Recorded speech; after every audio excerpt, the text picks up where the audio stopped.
Good morning. The open meeting of the Federal Election Commission on Thursday, January 25th is in session. Good morning, everybody. Welcome. We have two matters on the agenda today. The first one is proposed interim enforcement policy on volunteer mail exemption. And for that, I believe we have a presentation from, oh yes. Do we have a motion, Madam Vice Chair? We do. Thank you, Madam Chair. I move that we waive the rules on the timely submission of agenda documents so that we may consider agenda document number 18-03-A. All those in favor? Aye. Aye. Aye. Opposed? Motion passes unanimously. Thank you. So back to volunteer mail exemption. I believe we have a presentation from Mr. Lorenzo Holloway from the Office of General Counsel. Thank you very much. Appreciate all of your help on this issue over the years. Oh, you're welcome. Thank you. And I just wanted to speak very briefly about how this issue has played out in the Office of General Counsel and the Audit Division and our working with the Audit Division. It has had a significant impact because there has really been the policy with respect to this has been unclear. So there's a lack of clarity with respect to that. But how it actually plays out, it plays out really on two levels. One level is the issue of, well, how much is enough with respect to volunteer activity?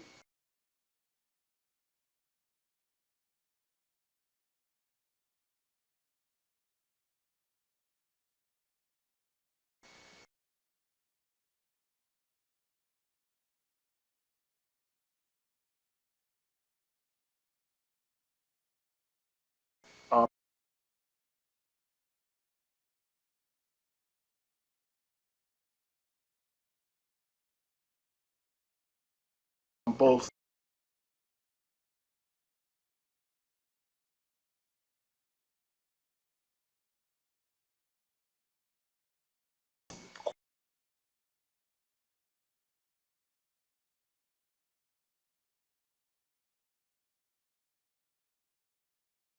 qualitative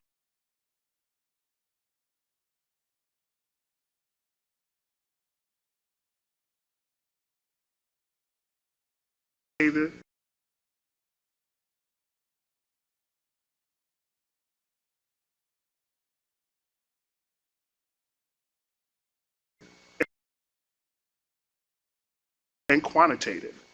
Another level it plays out is if assuming that volunteers were actually involved or they participated, the other level is, well, how do you prove it? And that's how it actually plays out with respect to audit reports and our interactions with the Audit Division as they go through the audit process. But more specifically, how it plays out when we get down to actually analyzing audit reports and Audit Division producing audit reports is that, let's say an interim audit report comes to the Office of General Counsel, and it deals with the issue of volunteer materials exemption, and the auditors are looking at, well, the volunteers participated in mailings, and the committee has photographs, color photographs, in fact, on the iPhone, for example. And we take that, and the auditors may say, well, we think that this does or does not satisfy the volunteer materials exemption.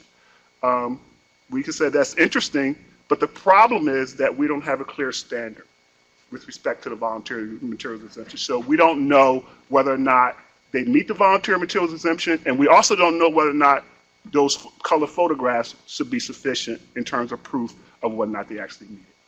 And as a result, what we usually tell the Audit Division to do is to note the lack of clarity in the audit report, but also in the cover memorandum to the Commission, in the interim audit report to the Commission, or draft final audit report, we ask that you raise this issue for the Commission.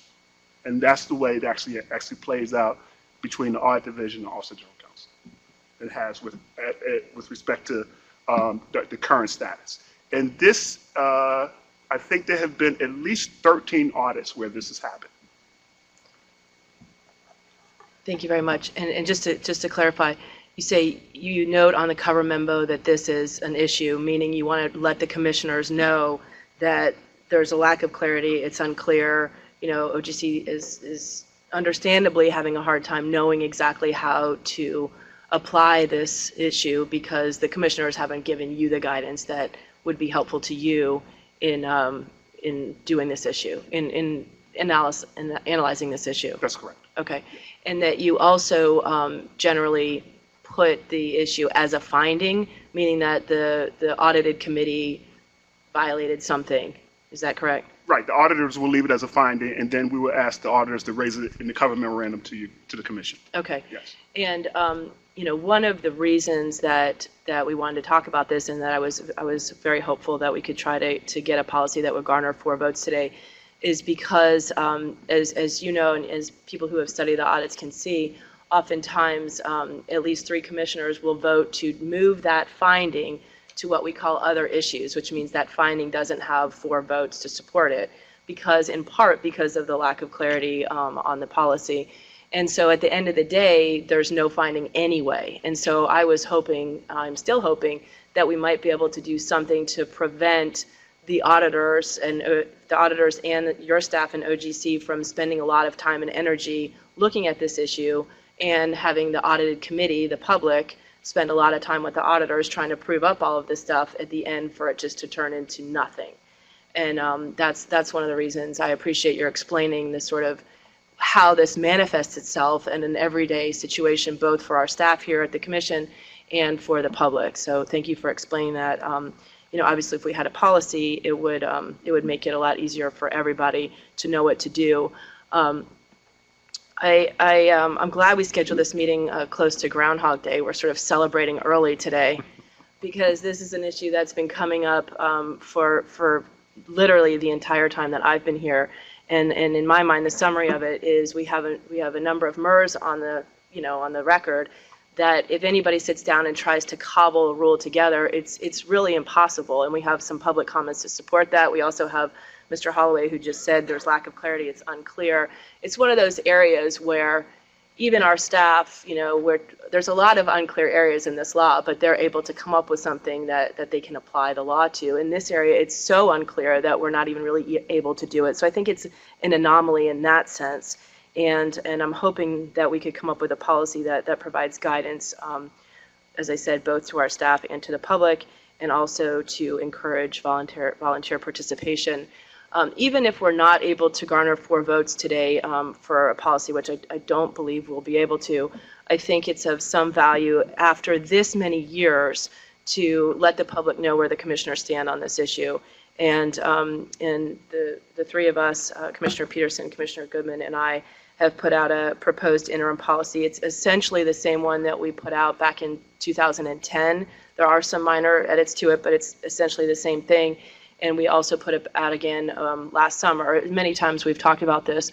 And so I think actually having a vote on it and letting the public know where we stand might be useful at this point. Obviously, generally, I like to calendar things where we can get 4 votes, but letting people know where we are, I think, will be helpful to a lot of people at this point. It just doesn't seem as if we're going to be able to come up with something that provides people the guidance that we were hoping for.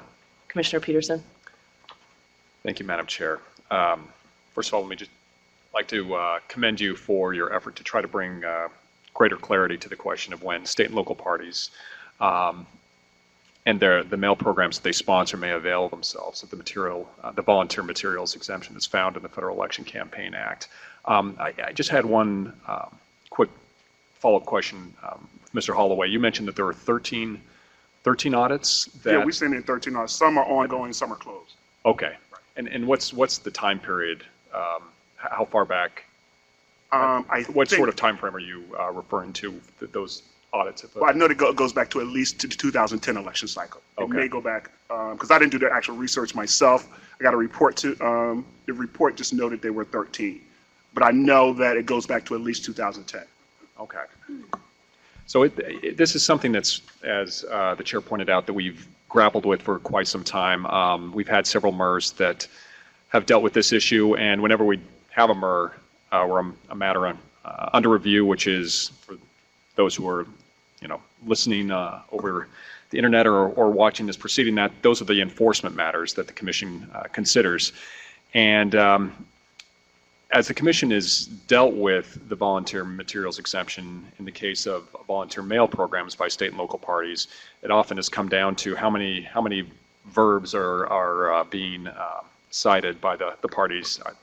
Was there enough unloading, loading, packaging, unpackaging, bagging, tagging, sorting, stamping, addressing, stuffing, just and determining what is a sufficient amount of volunteer activity in order to avail a party of the volunteer materials exemption. And it's been a little bit of an uneven road in terms of figuring out what is sufficient, what isn't.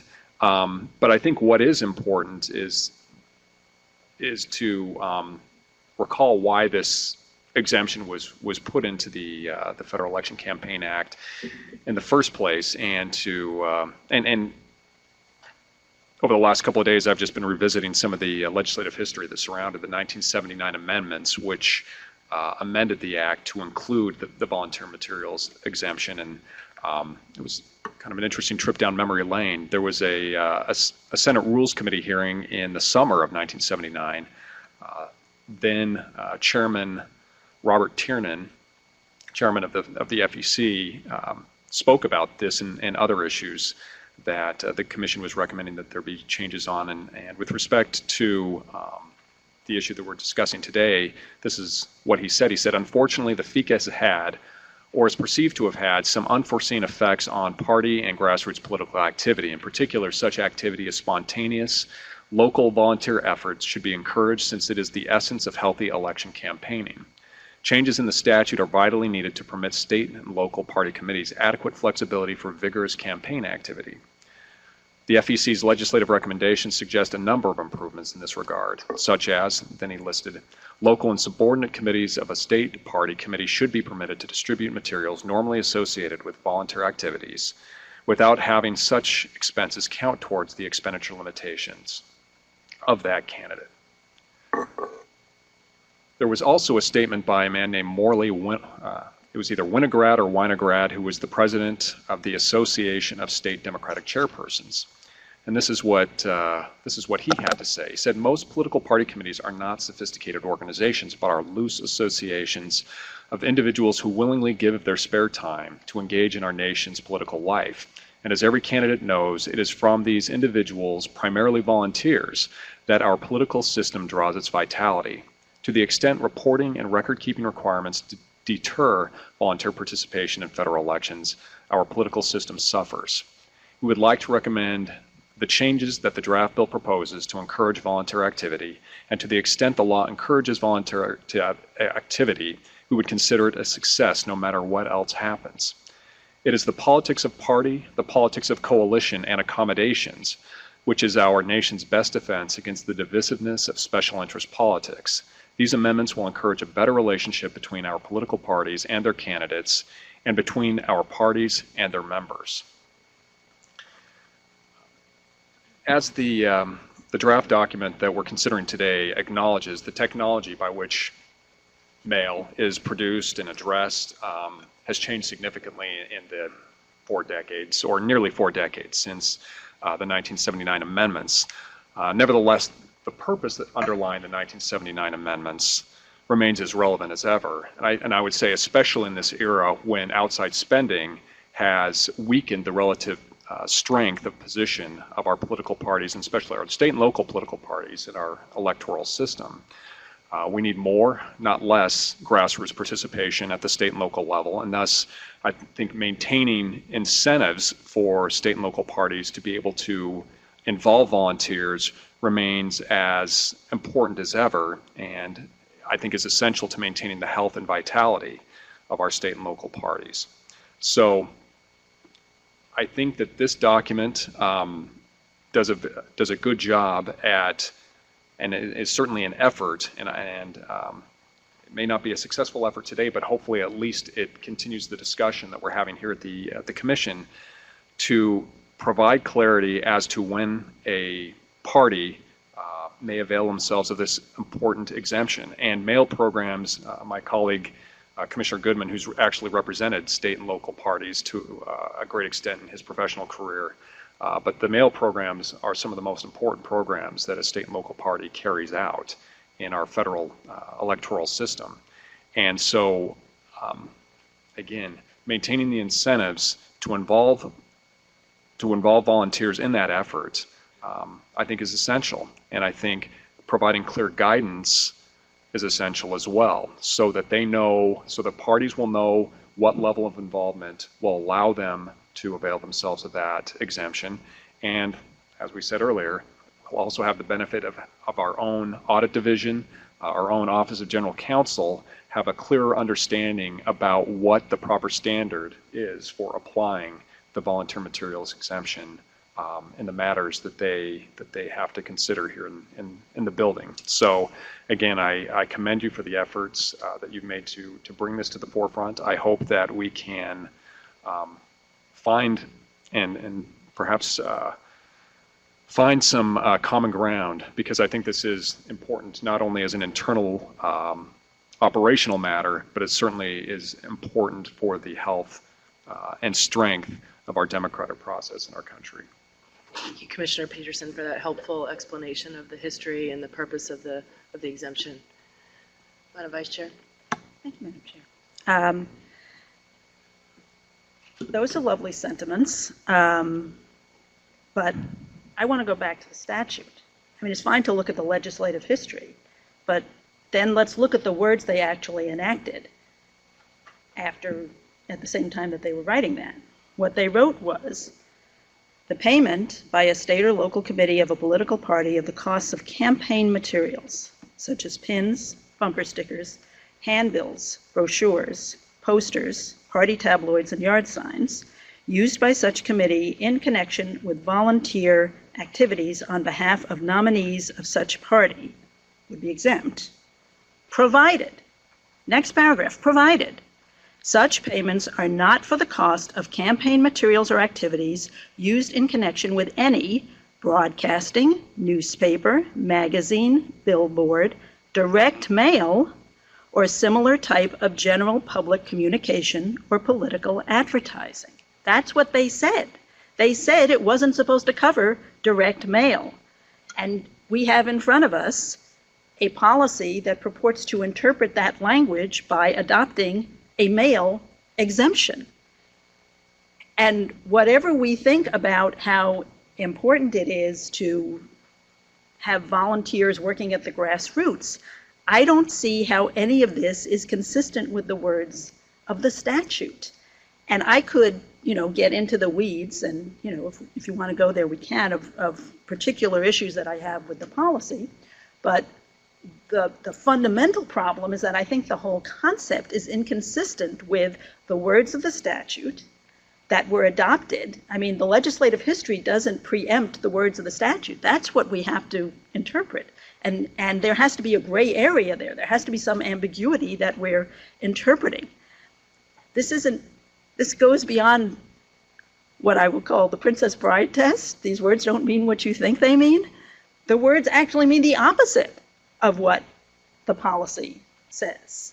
And we might all agree that, there are wonderful reasons why something like this ought to be adopted, but I still don't see how it is consistent with the words of the statute. And I do think that it is a big problem for commissioners who are empowered and authorized to interpret a statute to read the statute in a way that vitiates the words that are on the page. I don't think that's within our authority, no matter how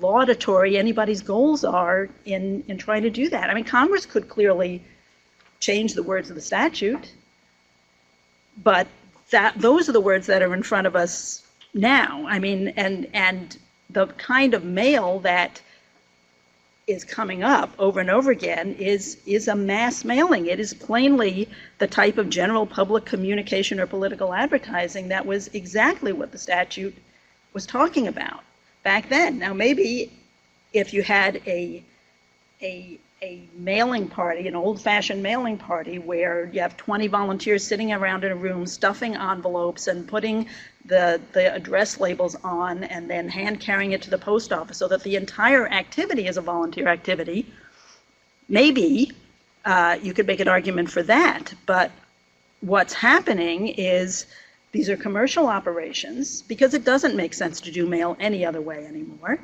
The entire thing is done by commercial operations, and then they bring in a few volunteers to and try and come up with something for those volunteers to do that really doesn't make any sense at all, because the mail house would be perfectly happy to do all of that as part of what they're doing.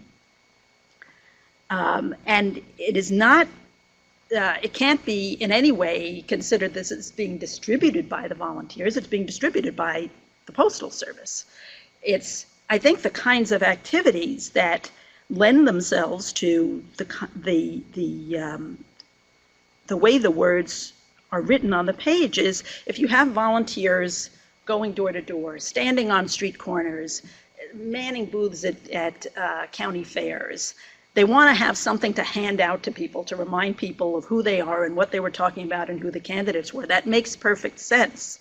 But this kind of impersonal mass mailing activity appears to me to be inconsistent with what Congress actually had in mind because of the words they put in the statute. I mean, you can say whatever you want about what they said. I don't think that mass mailings are normally associated with volunteer activities. That was one of the quotes that you read before, but how do you justify it under the statute? Commissioner Peterson? Thank you, Madam Chair. As my colleague, Commissioner Weintraub, knows, the Commission basically, since the beginning of this statute, has drawn a distinction between direct mail, which is considered basically vendor-produced mail, kind of from start to finish, and mail programs that have a significant volunteer component. That's a distinction that's been drawn since the 80s. I have a statement of reasons here. This was from this was the oldest one that I could find. It was from 2377. This was a matter that arose in the late 80s. The Republican Party of Texas. I read the same one last night. Yeah, this was a precedent that was drawn, but this is a precedent that's been followed for 30 years, and you can find MERS even before this, back in the mid 80s. I can't remember what the MER number was, but 1984 I think was one that we drew from. This involved the mailing of almost 300,000 pieces of mail, where the Commission determined that there was sufficient volunteer activity by, again, a majority of the Commission to justify that this mailing could fall within the scope of the volunteer materials exemption. And this is something, and frankly, I think that this was a legitimate exercise of interpreting a statute and drawing a distinction between direct mail, which is vendor-generated, produced, and distributed mail, and mail that has a significant volunteer component in terms of getting it ready and adding, in this case, the elements to prepare it for distribution were in packaging, labeling, sorting by zip code, bundling by carrier route, and delivering to the post office.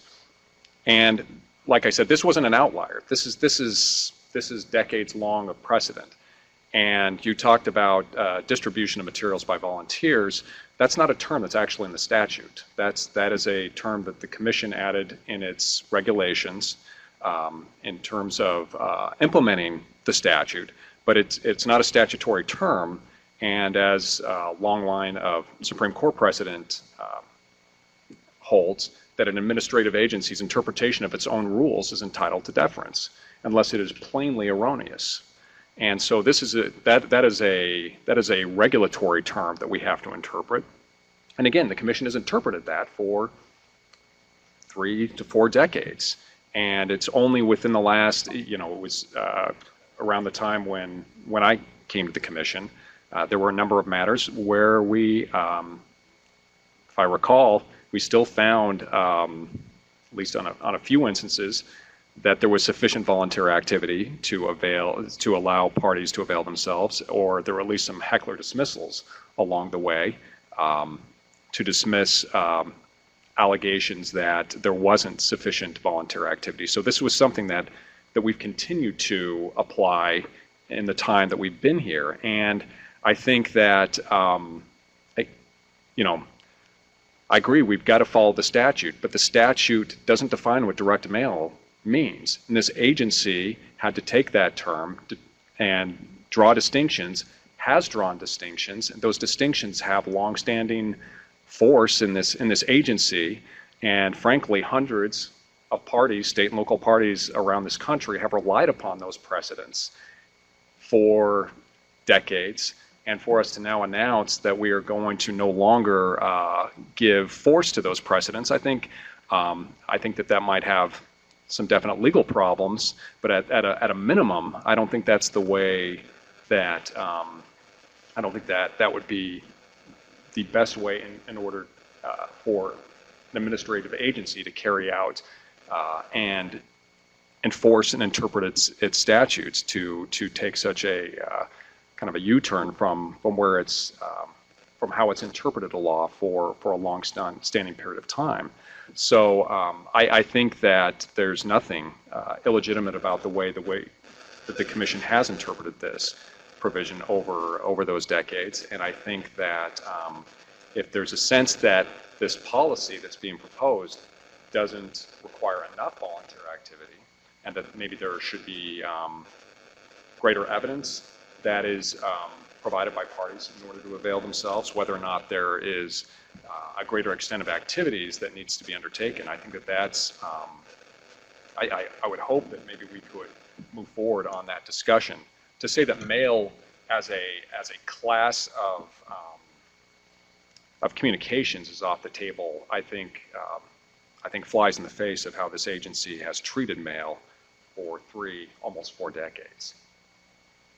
Well put, Commissioner Peterson. Madam Vice Chair? I have a feeling whatever I'm going to say, you're not going to say, well put, Madam Vice Chair. Maybe.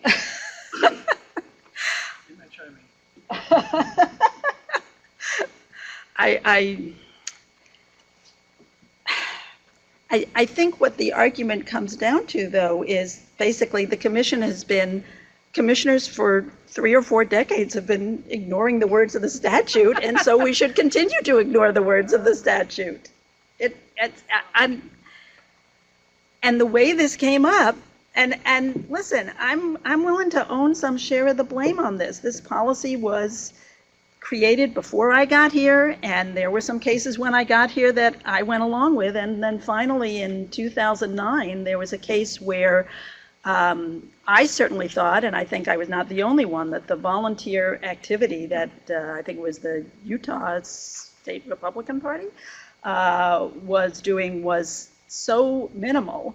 They had they brought it from the commercial vendor to a place where the volunteers, moved it around a little bit, brought it back to the commercial vendor that then picked it up and did the rest of the project. The amount of volunteer activity in that one was so slender that I certainly didn't feel like it satisfied any standard at all.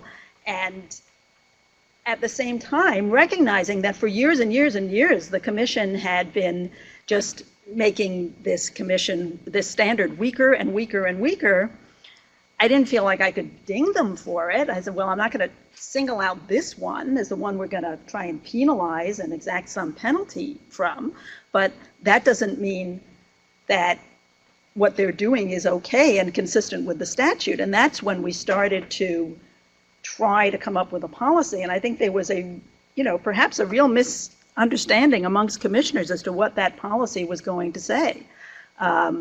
Because if you want to get into the weeds of it a little bit, the but-for standard that has been proposed, and I think it's a little bit,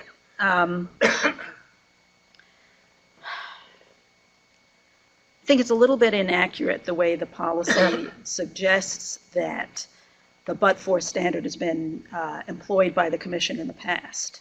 There's a little bit of verbal legerdemain going on and sleight of hand in the way it's worded, where there are MERS cited in the footnote, and the claim is made that the Commission has applied this but-for standard in the past. But I went back and read a bunch of those old statements too. I mean, literally, I was looking at that, the same one you were reading from, and a bunch of others since then. They're not as easily searchable as more recent. I know. MERS. Going through the old ones on microfiche is really, I mean, it was a copy of the microfiche. It's a scan of the microfiche on the website, but it's not indexed. So, literally, I was trolling through We that. both probably went through all 287 Yes, pages yes, simultaneously. yes, I believe so. And if only I had thought I should just skip to the end first, because the document that you read from, which is the key document, was the last document in the file. But I don't think any of those statements or FNLAs use the term "but for." Correct me if I'm wrong, but I didn't see it anywhere. I think this is a new construction that you and former Commissioner McGann came up with in 2010 as your interpretation, but the Commission has never adopted a but-for standard. So to the extent that the proposed policy suggests that it has in the past, I think that is inaccurate. And I think that the but-for standard is too easy to manipulate. But for the guy who unlocks the door where the commercial vendor has stored all the mail bags so that the commercial vendor can then take the mail and transfer it to the truck and bring it to the post office, the mail couldn't have gone out. I mean, but for the guy who turned on the lights, they wouldn't know which mail bags to move. But you can envision all sorts of very ministerial but for circumstances. And there had been an earlier proposal, I think by Commissioner Walther, that had bulked up the description of substantial participation, and you guys took that stuff out, which suggests to me that, in fact, it is intended to be a very, very lax standard that doesn't really require substantial participation.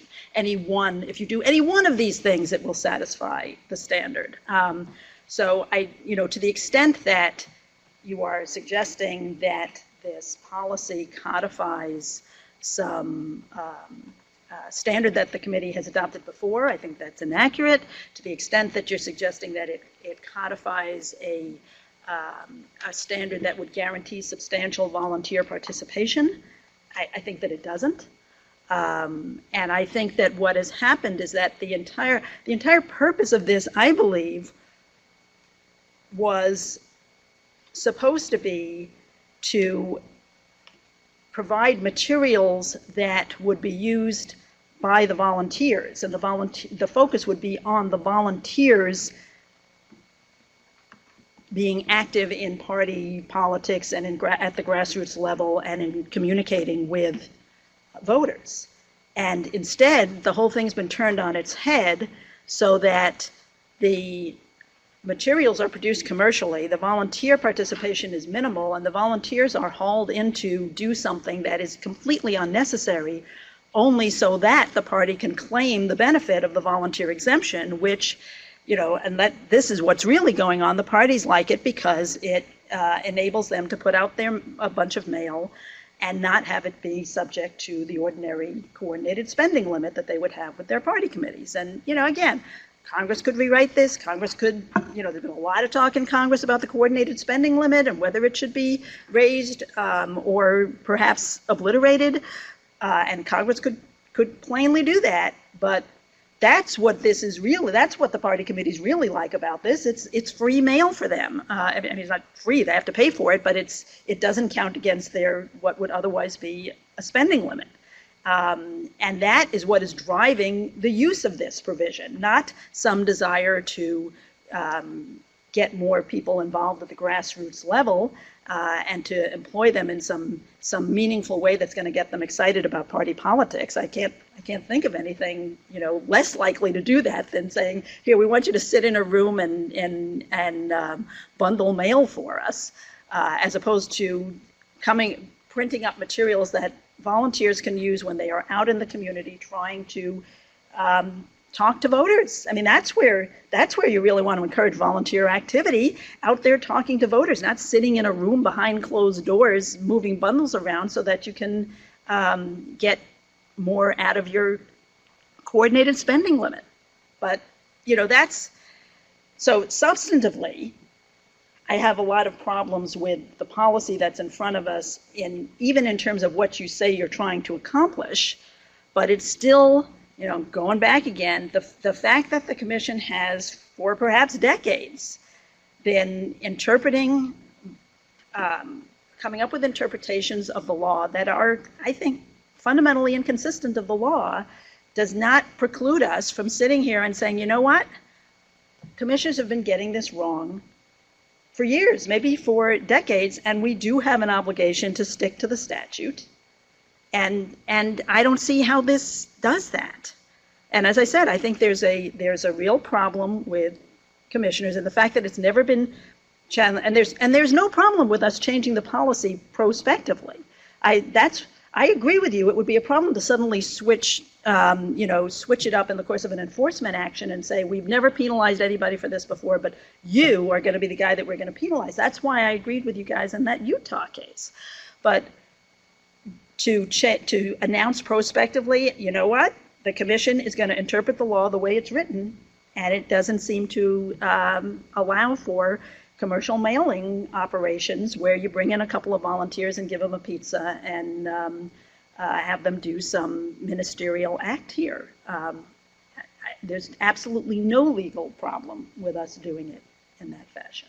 And once again, I still have not heard any explanation for how this really is consistent with the law. And it's never been challenged in court. Obviously, there have been a number of complaints along the years, but whether a court would ever look at those words and say, oh yeah, that makes sense, I have a hard time saying it. Commissioner Peterson. Thank you. Madam Chair, if the commission has been getting it wrong all along, then they probably were getting it wrong right from the very beginning, because there wasn't, like I said at the outset, direct mail, I guess maybe it means different things to different people. I think that the agency right from the outset, I think the direct before the mail was an important modifier. And even looking at the explanation and justification from 1980, when talking about direct mail, it talks about mailings from lists developed by a state or local committee are permissible.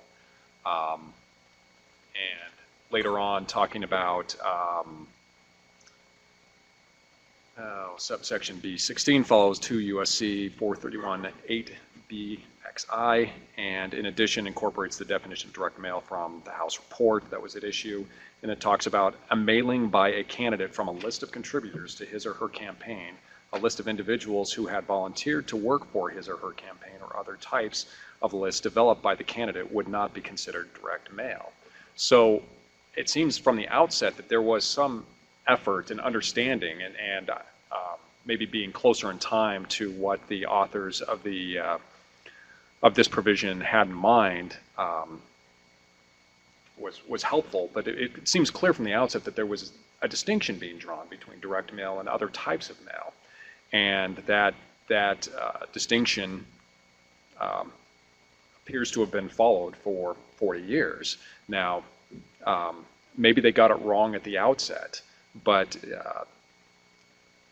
I guess it's never been challenged either way. Our commission interpretation. I don't think that there's ever been an AA suit over a dismissal of a complaint saying that we've gotten direct mail wrong for 40 years. And in fact, I think that probably if there were an AA suit, I'm speculating here, but I would guess that a consistent practice of drawing that distinction with respect to an undefined term would probably be entitled to a substantial amount of deference.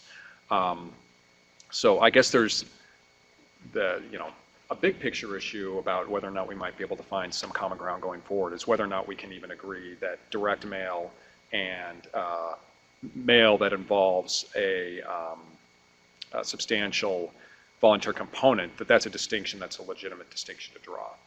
If we think that that's a legitimate distinction to draw, then we might be able to find some consensus at some point. If we don't, and I'm not going to browbeat anybody into thinking, I mean, everyone is going to have to bring their own thinking to this process, then obviously that's a divide that can't be bridged.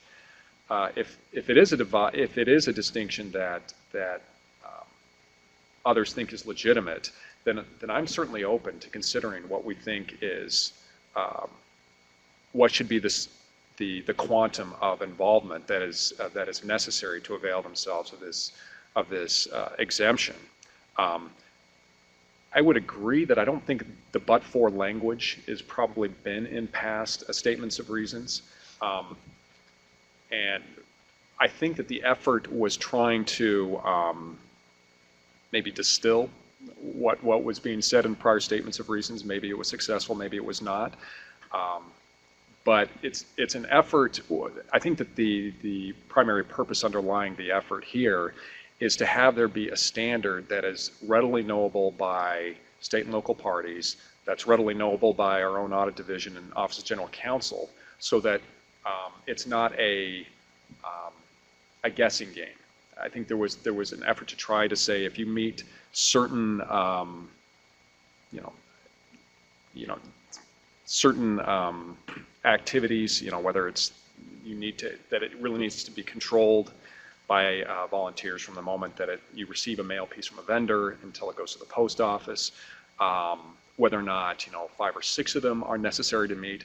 I think the real purpose is to add clarity so that everybody on all sides, both within the building and those who are undertaking these mailing programs at the state and local level, know what will be satisfactory to the commission and what's not. I think that what was murky before was how many of these activities were necessary. I think parties were guessing, trying to draw standards from various MERS that had taken place, but there had never been an articulation from the commission as to what was going to be sufficient. And so I think that is the important core of what this is trying to achieve. What quantum I think is available for negotiation and discussion. But again, that assumes that the distinction between direct mail and volunteer mail is one that you think is legitimate. And if you do, then I would certainly hope that we can keep this discussion open. If not, then we'll have to agree to disagree, I guess. Vice Chair? I just wanted to throw into the mix that there is a regulatory definition of direct mail, and it says in 11 CFR 100.147A that the exemption does not apply to general public communications or political advertising, and we could talk about whether these mass mailings could be construed as anything else, because I think we do consider them general public communications in other contexts. The payment may not be for costs incurred in connection with any broadcasting, newspaper, magazine, billboard, direct mail, or similar type of general public communication or political advertising. For the purposes of this paragraph, the term direct mail means any mailing, open paren S, close paren S, by a commercial vendor, or any mailing, open paren S, close paren, made from commercial lists. And, in 1979, there were probably still old-fashioned mailing parties that commercial vendors weren't actually involved in. But today, virtually all of the mail is handled by commercial vendors. And as I said, the state parties interrupt the normal practices of the commercial vendors and say, wait, we got to bring some volunteers in here at some point in order to try and take advantage of this exemption. So, I mean, I'm happy to keep talking about it, but I think it is hard to say that the mail that is being produced is not, in this day and age, is not mailing by a commercial vendor.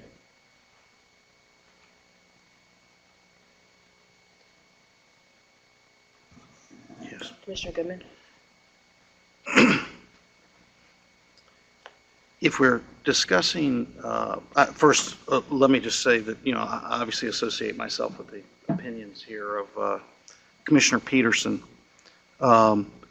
It strikes me that it is a perfect, if we're going to discuss the interpretation of the statute, it is a perfectly reasonable interpretation of this statute to define direct mail as that type of mail that is wholly turned over to a commercial direct mail operation, and they perform all of the services to send that mail out to the public. And that's what makes direct mail in this context similar to the other forms of advertising in this statute. Volunteers are not typically involved in broadcasting. You cut the ad, you turn it over to the TV station, it runs. There is no role for volunteers to disseminate that message through the facilities of a broadcasting station. The same with a newspaper. Once you make the ad and you give it to the newspaper publishes that communication. So that's what groups these types of things, and I think it's reasonable to say that that's the same concept captured by the use of direct mail here and in the regulation. It's not much of a gloss on the regulation where it says mailings by a commercial vendor to mean 100% turned over to the commercial vendor for the commercial vendor from start to finish to design, produce, print, mail, disseminate, and do everything. Once you accept that type of definition for what direct mail means, that gives you some room to interpret, to put other types of mailings into, to read that into the volunteer activities contemplated under subsection 9 of B9 of 30101. For example, the examples given, brochures and party tabloids. Certainly we're not going to put a gloss on brochures or party tabloids that say if party volunteers mail the tabloid to people, that somehow that is not an exempt activity. Or the party's brochure. If volunteers mail the brochure, all of a sudden you aren't entitled to the exemption that Congress clearly provided. So this is clearly an issue, as counsel noted earlier, about the degree of involvement of the volunteer activity. But it's a perfectly reasonable read, and it's been the read that has animated this commission's treatment of this rule for, as Commissioner Peterson says, nearly 40 years. And I wouldn't graft mailing restrictions on the volunteer brochures and party tabloids that are provided for by Congress, and Congress has known of this commission's treatment of this law for 40 years, and from BICRA, which actually enhanced some aspects of party role, to the Disclose Act, to the Cromnibus 2 years ago, Congress has never looked at second-guessing the commission's treatment of this volunteer activity. Now, I look at the but-for test. The but-for test and the discussion over that precedes my time here. I think the but-for test is too restrictive once you have volunteer involvement, because the language, if you accept that you can narrowly define direct mail in the statute and allow for some mail of brochures and party tabloids and other communications to be permitted under Section B9 of 30101, the only limitation then in the statute is that it be in connection with volunteer activities. Not that it be but for or necessary, or that it be in connection with volunteer activities. And I don't think we have to denigrate the good work that the state and local parties have been doing for 40 years, engaging volunteers, and I have seen some of these in my history, and it's not just moving bags around. You actually have people in, preparing the envelopes, stuffing envelopes. You have people, in many cases, affixing the labels in some cases. Now, technology is eclipsing that volunteer role.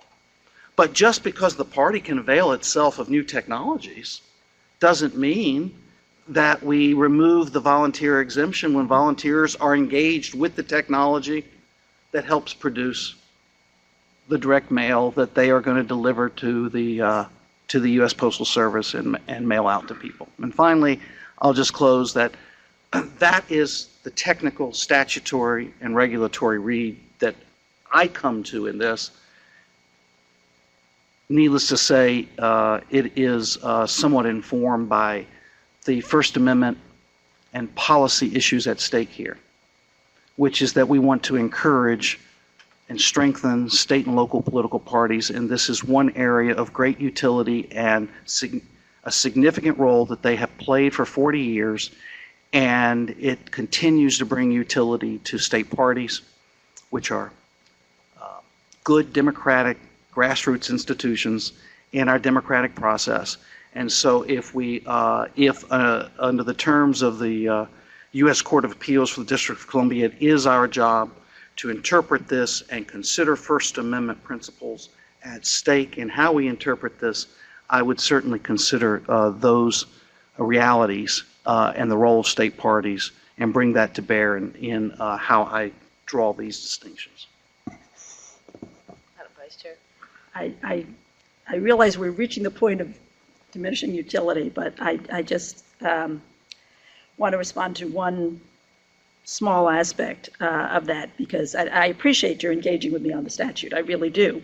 But to say, they said in here that there's an exemption for the payment of the costs of campaign materials like brochures.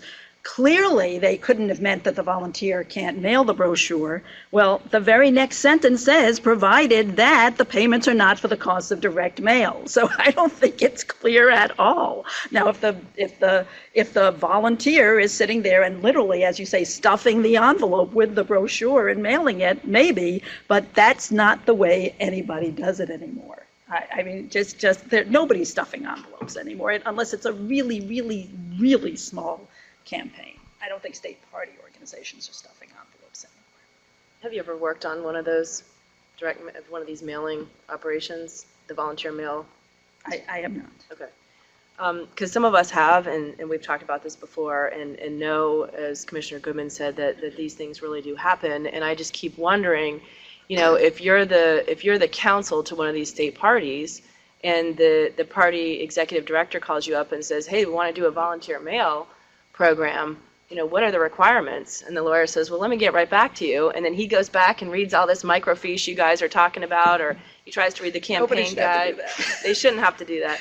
Or they go back and try to distill what the answer is. They come back and they say, the heck if I know. I have no idea what you're supposed to do in order to allow the party to do these to do volunteer mail, to take advantage of the provisions that Commissioner Peterson and Commissioner Goodman just talked about. And so, going back to what you said before, I think what was well put in what you said was that I think it's either the first or second time, it might be the second time, I'm not sure, that I think you articulated that essentially, and I don't mean this in a derogatory way, but that essentially you kind of want to go back to the statute and take a sort of a fresh look at it.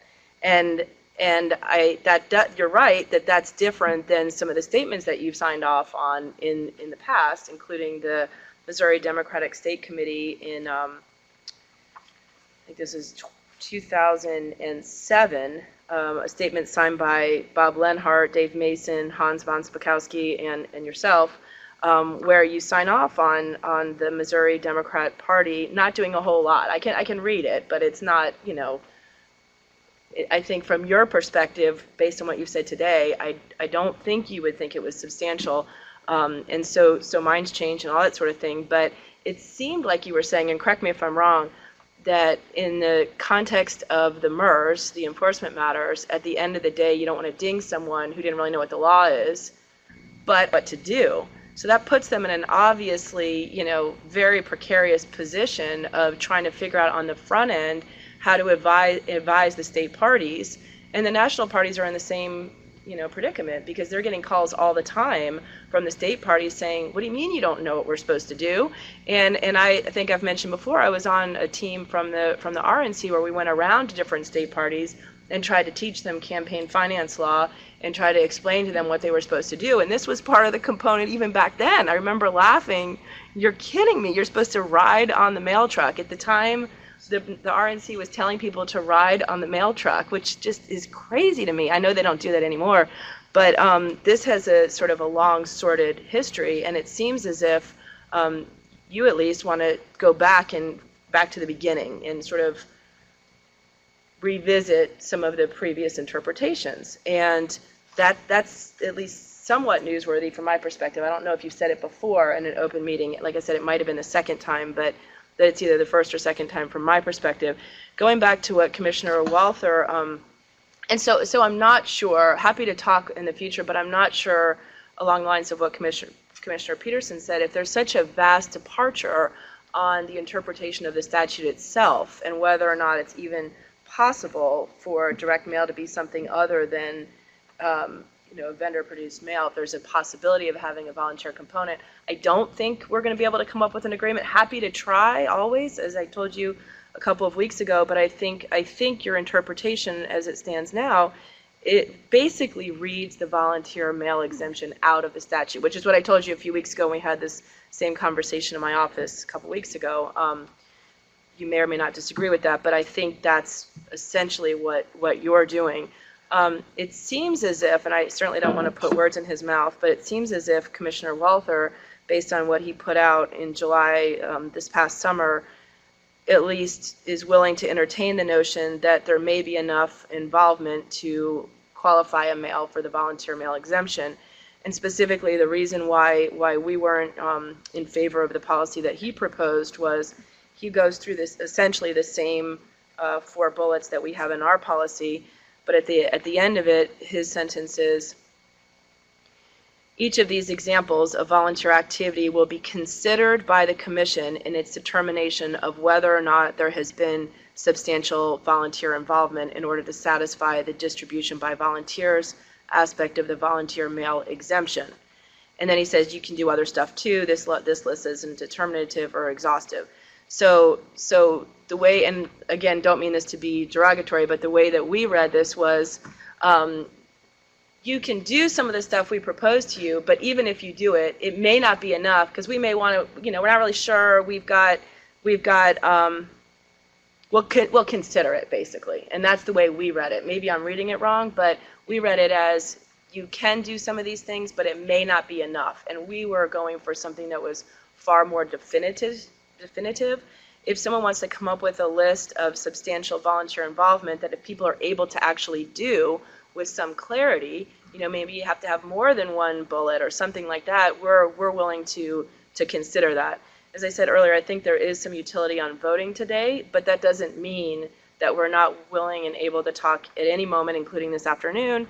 We can calendar it again at the next public meeting, but I think in the interest of sort of putting people on the record, that might be the right approach for today, but I'm not sure that based on what you've said on the statutory provision, that it's something that we're going to be able to work through. Madam Vice Chair. Thank you, Madam Chair. I just want to clarify something because you said that I'm saying something new for the first time today. That might be the second time. Well, going back to 2009 or 10, when we first started, I mean, it was the Utah case in 2009 that really kind of brought this to the fore. And you're right. I had gone along in a couple of other cases before that that were, I thought, consistent with other cases that the Commission had handled in the past. But the Utah one really brought me up short because I thought, well, this really is this is very close to what Commissioner Peterson has described as bringing in the volunteers for the blessing of the mail. It seemed like there was so little volunteer involvement that couldn't possibly pass any kind of reasonable standard, and that's what caused me to go back and take a fresh look at the statute and try and harmonize it, and I've been struggling to do so ever since. I think it's really interesting that you just said that I'm reading the volunteer mail exemption out of the statute. That's because there is no volunteer mail exemption in the statute. The statute talks about volunteer materials. Nowhere in the statute does it say there's an exemption for volunteer mail. Oh, excuse me, you're reading the volunteer materials out of the statute. No, there are plenty of opportunities for volunteer materials, but, not in connection with a commercial mailing operation, I think.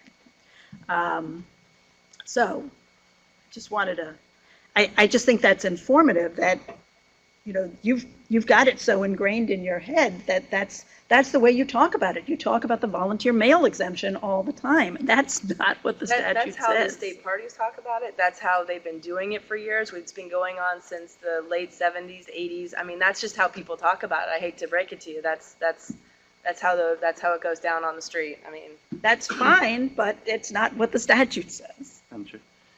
Commissioner Weintraub, I hear 2 arguments from you today. And one is that, gee, if the volunteers were actually handwriting the envelopes, licking the stamp, pulling out their crayons and magic markers and writing a political message, folding it, putting they it could in use an computers. envelope and walking it down to the mailbox, I think you would permit that. You would say that might be a volunteer material and not direct mail. But that your real concern is that the technology has become so automated in these that the volunteer involvement is so minimal that it's looking more like direct mail. Am I right that that is part of your argument? Because we have two arguments going here. One is, as a matter of law, whether any mail can fit as a volunteer material or whether all mail is considered direct mail. And then secondly, if that's not the case, if there is room for mailing something under the volunteer materials exemption, it's a matter of degree. How much volunteer activity is necessary? And I guess I want to understand your argument. Is it the former or the latter? I think you're slightly getting it wrong. The commission has defined direct mail as mail that's sent out by a commercial vendor. Right. So, if you've got the volunteers, and I don't think they need to use crayons, they can use computers, but, if Use you... computers. if- We're making progress now. if you- Okay, if you so have- use of computers is okay. If you have, I believe that this was, to the extent that they contemplated that mail would be involved at all, it was in the context of an old-fashioned mailing party. You know what I'm talking about, and it never involved crayons, where the volunteers really were doing all the work. Or, they didn't make the envelopes themselves, they bought the envelopes, right? But the volunteers were helping to create the actual things that they would then stuff into the envelope and stamp and put in the mail. And that is very different from a commercial mail operation, which is the way everybody does it. And maybe what Congress had in mind in 1979 just doesn't happen anymore. That doesn't mean that we get to say, well, they must have meant for it to apply to something, so we'll have to make it apply to something else that they didn't have in mind. Then I think we understand each other.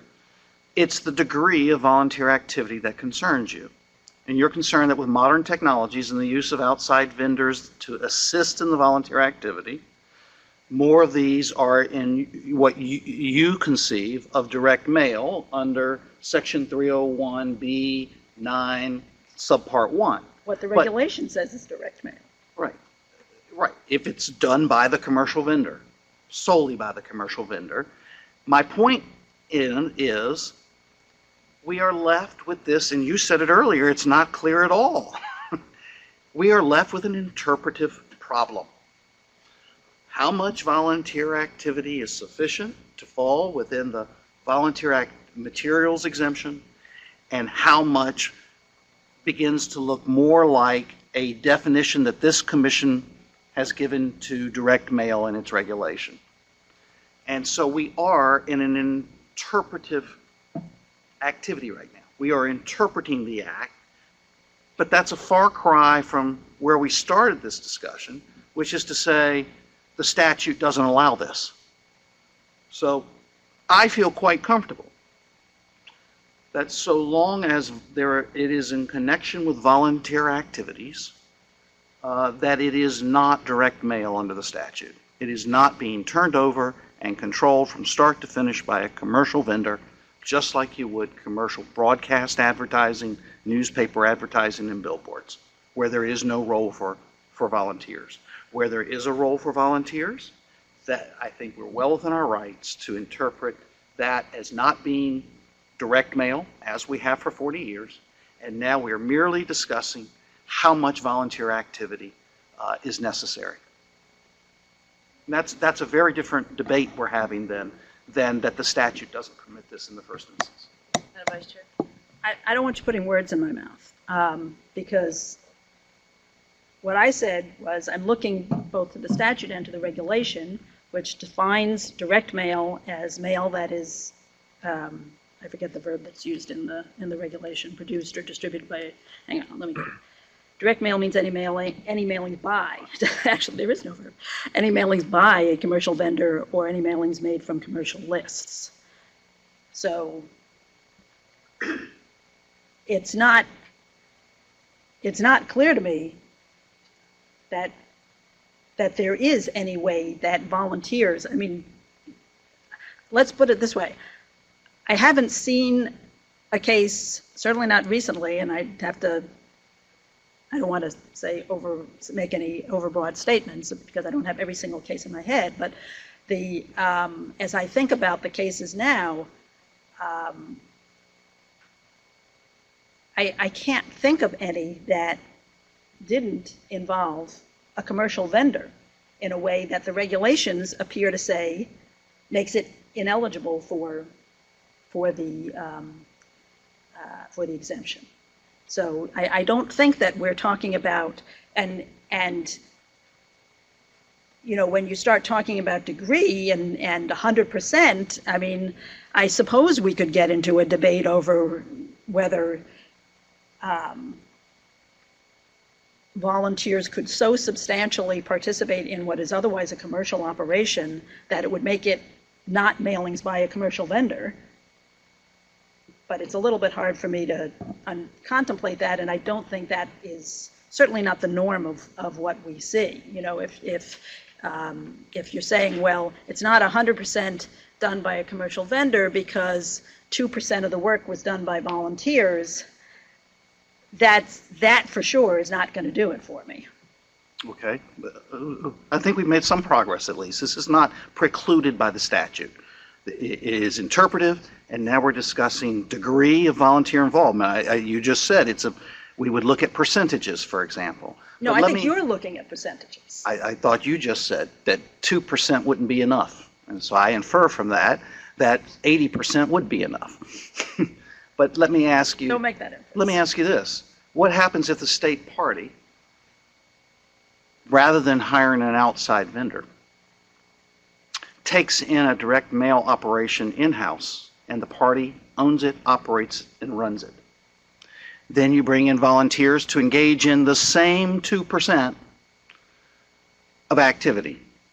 Does that change your analysis? I take it would under the statute and under the definition of the regulation, that there is something magical about employing an outside commercial vendor than doing all the same automated operations in-house. And I ask this because with the innovations in technology, more and more of the printing, production of direct mail could be taken in-house. Does that change your analysis? It's an interesting idea. We haven't seen that. I mean, that has not been presented to us. But you know, it's not magic. It's what's in the regulation. The regulation says commercial vendor. So if you're saying if you take the commercial vendor out of the equation, does that change it? It might. I haven't seen that, but you know, it might. Let me speak to a higher authority, which is the First Amendment. Why would we restrict the party more just because they outsource an activity than if they take the activity in-house and pay it themselves? Why is it that they lose their First Amendment right when they hire an outside vendor to do what they might be able to do in-house and call it a disbursement and call it overhead of the party? Nobody's losing their First Amendment rights. Oh, yes, there are limits on these contributions. No one's losing. If you treat these as contributions, they are limited directly in how much they can speak and associate. That's what the statute says, and that's what the Supreme Court has upheld. So just, you know. Somehow, if I own the printing press, that would be a different statutory result than if I rent the printing press from a commercial vendor with the same amount of volunteer activity. Because there are words in the statute, and we have to apply them. We can't make them up and say, you know what, we think they should have written different words, and that would vindicate more First Amendment freedoms. Well, maybe it would, or maybe it wouldn't, but these are the words that are in the statute and in the regulation, and it talks about commercial vendors, and it talks about direct mail, and that's really the only words we can interpret. And as I indicated earlier, I walked you through my statutory analysis. and I reach the same result through a statutory analysis and interpreting the regulation, and I do so in a First Amendment sensitive way, which the Court of Appeals has told us is our duty, and I come up with the fact that volunteer activities in connection with mailings is permissible under Section 30101B9. Only if you ignore B10, or I'm not sure if that's the designation, but the very next provision. No, I don't ignore it. I interpret direct mail narrowly. Madam Chair. Commissioner Peterson? And the only, I mean, we may be getting to the point of diminishing returns. The one thing that that I just want to point out is that I don't think involvement of a commercial vendor is the linchpin in this particular provision. I'm talking about the volunteer materials exemption at large. I'd assume that every item, the ones that are even specifically listed in the permissible section, when we're talking about pins, bumper stickers, handbills, brochures, posters, party tabloids or newsletters, and yard signs, are being produced by the volunteers themselves. I mean, obviously, you're going to hire out somebody to put those together. And so, and frankly, when you go back and look at the House and Senate debates revolving around the 1979 amendments, it's clear that the involvement of paid professionals and commercial vendors at some level in the operations, or at least in the production of the materials, and unless someone has a different point of view and thinks that only yard signs actually made with markers by a commercial vendor. So there's going to be commercial vendors that are going to be producing, for example, the mail. There would be commercial vendors that are producing pins, bumper stickers, handbills, and so on and so forth. And so the way I've viewed this is when I look at direct mail, I think the modification of direct to mail means something. And I think there's plenty of precedent both in explanation, justifications, the treatment of these complaints and audits that have dealt with this issue over 30 to 40 years. But I think that it really, I think the crux of it as I look at it comes down to the distribution issue. And what level of involvement in the distribution is considered sufficient in order for the volunteer materials protections to kick in. So just because a commercial mail house produces a piece, I view that similar to commercial vendors that are producing bumper stickers, pins, pamphlets, and so forth. It's when you have a commercial vendor that's also taking care of all of the elements of distribution as well, that puts it in the category of direct mail, as opposed to when you have volunteers handling multiple elements of the distribution, up until the point of actually delivering it to the post office. So I just wanted to raise that point as part of the reasoning behind the reason why I could support moving forward on a policy similar to the one that we have in front of us now. And like I said, if there is some interest and ability for us to maybe think about weighing the different levels of involvement that we think should be required in order for this exemption to kick in, I'd hope we'd be able to do so, and certainly my door is always open to talk further on that matter. So, thanks. Thank you. Commissioner Walther? Thank you, Madam Chair. I associate myself to a large degree, but not entirely, with Commissioner Weintraub, but I proposed something back last July, and I still adhere to that. But the draft that you presented today has some issues for me that still don't get there, and I'm just can point out a couple of them. In the draft I prepared in July, I just put in the adjective that the various criteria need to be substantial, and that was taken out in this draft. And when that's taken out, that means, okay, then what? And then you do get into degree, and even the substantial gets you to degree, but again, it gets you closer. So that leaves it open to basically suggest that any of these items are fine, which mine also says too. But if you just do one of them only, and it's only so much, that's also fine. And I'm not willing to go that far at this point. So to me, it's, as we said several times, it is to a large degree a matter of degree. I wouldn't foreclose the idea that one particular factor can do it. Maybe it can, but it depends on what it is, and so there is a little bit left. In all of these, I think, unless you interpret it that if you do want it, regardless of the degree, it's okay, then audit probably makes that easy. But if we do anything other than that, then audit still has its own issues with determining whether or not it's some kind of a significant activity. And for me, I'm not willing to jettison the basic policy was to encourage substantial individual participation, encourage it, not just put it in because you have to, but really get people out, get excited, get the thing out, and get something done. If it has that meaningful result, then that's, something to be considered. Regarding the but-for thing, it's the same kind of thing. I think in some cases but-for makes sense, but it's not, to me, the end-all in the analysis. And so I think it's a factor to discuss, but I wouldn't use that as the exclusive factor in any one particular given case. I would point out that even in the draft proposed by, that's on the table here, and I'd like to put mine on the table now if I'd have thought about it, but I didn't. We still see a situation where the considering evidence of volunteer participation committee, the commission has previously considered and will continue to consider various types of evidence respecting the extent to which, if at all, volunteer material exemption is applicable. And then we go into photographs, sign-in sheets, affidavits, for which I have some issues with respect to a couple of past experiences with affidavits.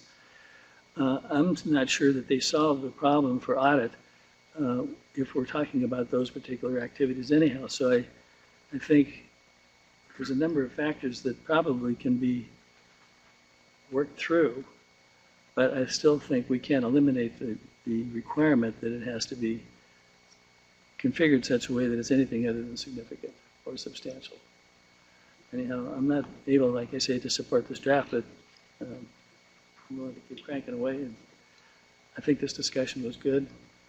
And see if we can't ultimately come up with something. And maybe in the meantime, now that you've had the benefit of the pros and cons, that audit could, the General Counsel could add some suggestions that maybe they think are worth considering. Thank you, Commissioner Walther. And as I said earlier, we're happy to keep talking at any time that you'd like to. If you'd like to provide edits to our proposal or start with some edits to the one you proposed last summer, we're happy to take a look at it.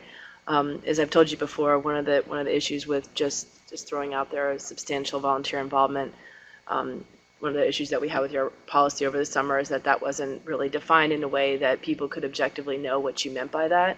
And that's why the list for us, answers that question and provides, the highest amount of guidance possible.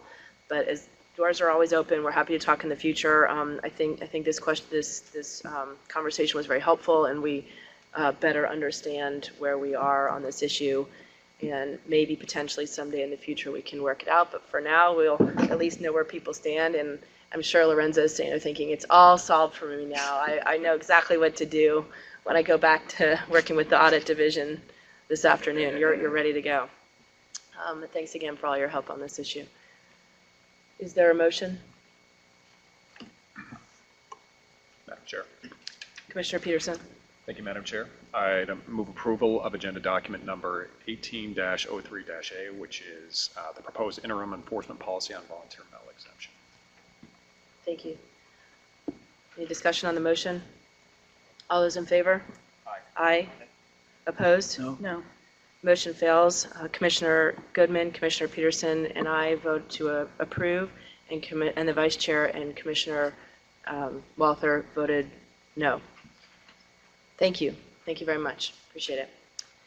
The next matter on the agenda is proposed revisions to Forms 8 and 9 and instructions.